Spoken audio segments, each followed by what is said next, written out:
So we're about halfway through the year at this point, and if you're like most people, you probably made a New Year's resolution. Also, if you're like most people, you've probably also completely forgot about that New Year's resolution by the time that July hit and have completely abandoned it by the time that March was over. But if you're watching this channel, then you're probably not like most people.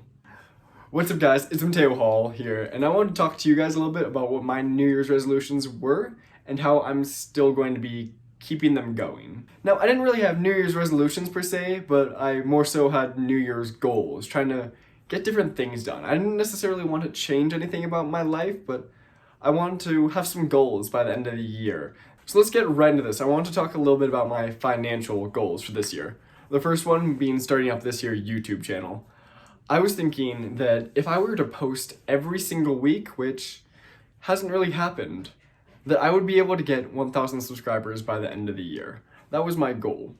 At the current rate that I'm at, I'd still have to get about 5 subscribers a day in order to reach 1,000 subscribers by the end of the year.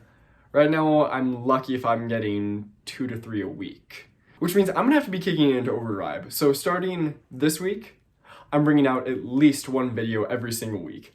I'm gonna shoot for the stars on this one and say that I'm getting that 1,000 subscribers still, even though we're halfway through and I'm not even nearly halfway there. I think that I can still hit that 1,000 subscriber mark by the end of the year. I'm putting this on my list of financial goals because this is a financially based YouTube channel. This is something that I've wanted to do for a really long time. 1,000 subscribers is the monetization mark that you're going to need to hit in order to actually start making any money.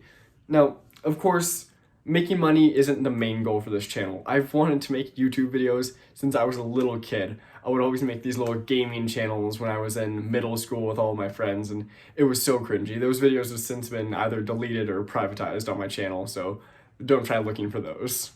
But this has always been a really big passion of mine, and I want to share it with you guys. So I thought that the best way that I could would be talking about something I'm passionate about, which is finance. I want to reorganize what my finances look like right now. Things are still kind of messy from when I was before 18. There was so many things that I couldn't do. I was with a local credit union in my area, but I wanted to move into a high interest savings account like Ally Bank. I wanted to get a couple credit cards so I could start building up my credit history. That was one of my first videos that I made, was actually me getting that Discover It secured card. So I think that a really important thing is understanding your finances and putting things in separate buckets. Right now, I'm kind of ashamed to say that I have one checking, one savings, and one investment account. Now, to some people that might not sound terrible, but to people who have been into finances for a while, you realize how poorly managed that is. I want to be having a high interest savings account for an emergency fund. I need to be building out my Roth IRA, and I want to be investing with several different brokerages. This alongside with Ally Bank has several high interest savings accounts that I want to put my money to work in different ways. Right now, I don't really have any recurring expenses except for car insurance, which means that yes, I'm still working my little corporate 9-to-5 job and doing this on the side for you guys in order to keep that emergency fund going and so that I could still be investing consistently. Right now, I'm putting 99% of each paycheck into my investments. I have to scale that back a little bit because I just made a couple of large purchases with my real estate course and with my car insurance. I just paid that in full so that I wouldn't have to have any monthly payments, but you still have to figure that I'm effectively paying $150 a month. That means if I wanted an emergency fund with at least 3 months of expenses, I would still want $450 minimum in that savings account, since I don't have to pay rent or pay for food, groceries, gas. Maybe if you did want to include gas, we'll throw an extra $50 in there, and I want to hold at least $500 in my emergency fund right now.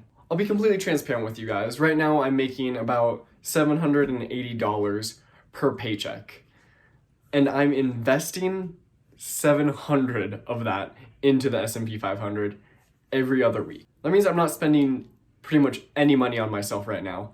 I am gonna have to scale that back to about 600 right now so that I could rebuild up my emergency fund, but that shouldn't be for too long. Which brings me into my third financial goal for this year. With my investing rate right now, I have about $3,000 in the market.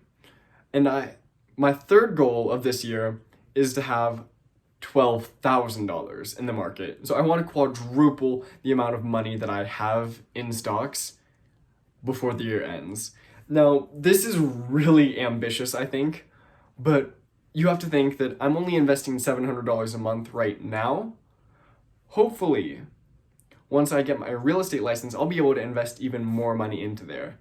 This coupled with if the channel ever becomes monetized, I could then reinvest into the channel, getting better equipment or putting that money into the stock market. To me at least, it seemed almost insane when I was first trying to think of a reasonable goal to set for how much money I wanted, but the more I thought about, the more possible I think that it will be. This is also assuming perfect scenario at my house though. If my parents ever start to decide to charge me rent, or if I have to start paying a little bit more in grocery bills, that could very easily set back how much I have to invest and could put a little wrench in things. That's why I didn't get too ambitious saying something like 15,000, but I still think that is possible if things are in their best case scenario. I'm really banking on real estate sales, mainly leases at this point, in order to push me forward, which brings me into my fourth goal of 2020. I want to sell a house myself by the end of this year, which honestly, I think might sound completely crazy. I don't know what the market's like right now. I don't know how hard it is to sell a house, and I won't be licensed by mid-August at best. That means best case scenario, I'm signed with a brokerage in the beginning of September and able to start getting myself out there. That only gives me 4 months to sell a house. Is it ambitious? Yeah. Am I insane? Probably. Is the virus probably gonna throw a wrench in this? Even more so. Right now, I'm only making $12 an hour for doing very little work, honestly. So I think that that should be very easy to replace. If not by selling a house, then by doing leases. I want to set the bar high for when I go out there, so I'm not just kind of dragging my feet along and hoping that all goes well. I really do see a strong future for myself in real estate, and I'm really excited to get licensed. If only I could have done it earlier when the timing was better. Let's go on to my last goal of 2020. What happens if real estate doesn't pan out for me? What happens if I decide that I don't want to be my own boss? What happens if I decide for some reason that all of it was a mistake? That's possible. And I want to have a fail-safe just in case. A lot of people say that they don't have a fail-safe because that drives them to become even stronger. I say that you're going to have a fail-safe that can make you even stronger if things don't go wrong. Let me explain. I know that I absolutely hate digital learning. That's one of the reasons that I didn't go to university right now. I could have gone with some pretty decent scholarships, but I decided not to. Mainly because I wanted to be my own boss. I thought about going to med school for the longest time, but decided that that wasn't for me. I also have this idea of opening up my own brokerage sometime in the future.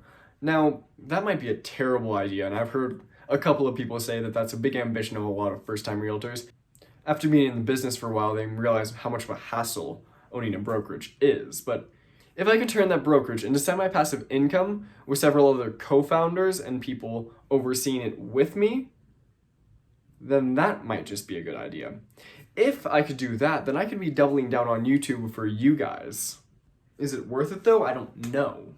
Research is one of the most powerful things that you have at your disposal. If you charge in blind, then you don't know what you're going for. If you take your time and look into something and make a plan, that's going to put you 5 steps ahead of everyone else. An idiot with a plan is going to be a genius without one 9 out of 10 times. That's why I want to do my own research right now to look into what my possibilities are. If I go to business school, what's that really going to cost me in time and money? If I go to business school, then I'm going to have to be spending more time in class, not making videos for you guys, not being a realtor. Is that worth it?